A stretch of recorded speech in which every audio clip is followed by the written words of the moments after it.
Assalamualaikum warahmatullahi wabarakatuh.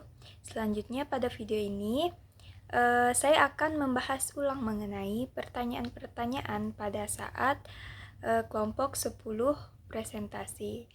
Baiklah, langsung saja kepada pertanyaan pertama dari Kak Naurah. Pertanyaan Kak Naurah di sini meminta penjelaskan ulang mengenai upaya membangun ilmu pengetahuan dan peradaban Islam. Dalam upaya membangun kembali ilmu pengetahuan dan peradaban Islam ini, menyarankan beberapa hal untuk perlu dilakukan oleh umat Islam, yaitu yang pertama, membangkitkan kembali etos intelektual Islam klasik, yaitu keyakinan bahwa ilmu pengetahuan adalah universal, bersifat kosmopolit, dan sikap ilmuwan tidak parosialistik.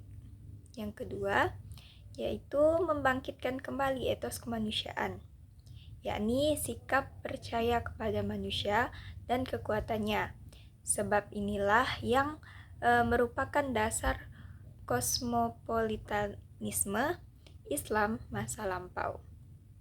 Yang ketiga, berpandangan optimis dan positif terhadap alam, karena Quran menegaskan bahwa alam ini baik dan berguna.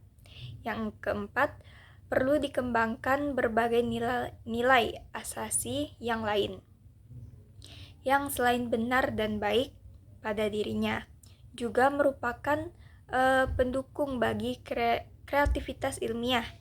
Misalnya nilai kebebasan berpikir, berpendapat, serta berbicara. Sikap demokratis yang ditandai dengan kesanggupan menghargai pandangan yang berbeda. Semangat keterbukaan, gemar belajar di mana saja, berpaham kemajemukan, dan sebagainya.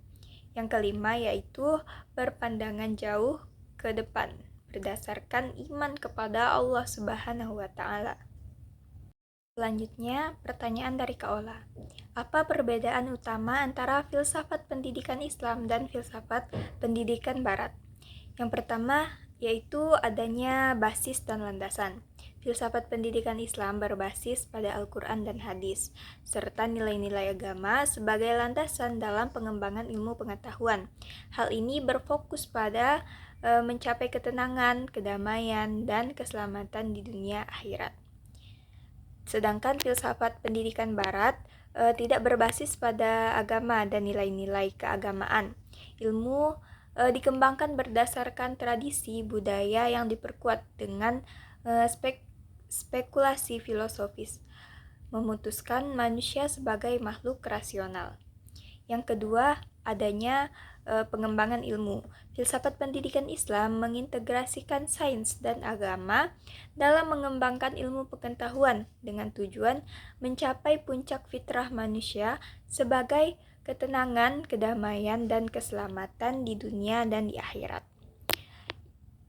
Sedangkan filsafat pendidikan Barat berfokus pada pengembangan ilmu berdasarkan rasio dan panca indera, dengan berbagai macam faham dan pemikiran serta materialisme, idealisme, sekularisme, dan rasionalisme. Yang ketiga yaitu tujuan pendidikan. Filsafat pendidikan Islam mempunyai tujuan pendidikan yang islami, yaitu menciptakan sumber daya manusia yang cerdas, kreatif, komitmen terhadap Islam, serta berakhlakul karimah. Sedangkan filsafat pendidikan Barat tidak memiliki tujuan pendidikan yang spesifik, dengan fokus pada perkembangan ilmu dan pengetahuan secara umum. Yang keempat ada pola pikir. Filsafat pendidikan Islam berbasis pada wahyu dan kepercayaan, agar dengan pola pikir yang spiritual dan berfokus pada nilai-nilai agama. Sedangkan filsafat pendidikan Barat berpacu pada tradisi budaya dan spekulasi filosofis dengan pola pikir yang materialistik dan berfokus pada pengetahuan. Jadi dalam sintesis filsafat pendidikan, Islam berfokus pada integrasi sains dan agama untuk mencapai tujuan pendidikan yang islami dan berbasis pada wahyu dan kepercayaan agama.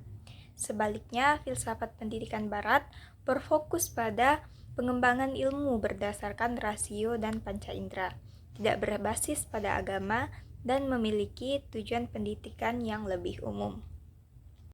Pertanyaan terakhir yaitu dari Kak Ais. Pertanyaannya, apa makna sebenarnya dari konsep ilmu dalam konteks pendidikan Islam? Jadi dalam konteks pendidikan Islam, konsep ilmu memiliki makna yang berbeda dengan konsep ilmu dalam peradaban barat. Ilmu dalam Islam tidak hanya berarti sains, melainkan meliputi berbagai aspek termasuk ilmu fardu ain dan ilmu fardu kifayah. Ilmu fardu ain berfokus pada pengetahuan tentang akidah, ibadah, dan akhlak. Sedangkan ilmu fardu kifayah meliputi berbagai disiplin ilmu seperti sains, teknologi, dan filsafat. Jadi dalam Islam, ilmu harus dipadukan dengan amal dan berorientasi pada tujuan untuk mewujudkan manusia yang beradab serta beriman.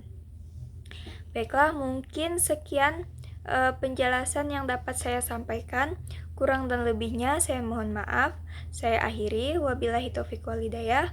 Wassalamualaikum warahmatullahi wabarakatuh.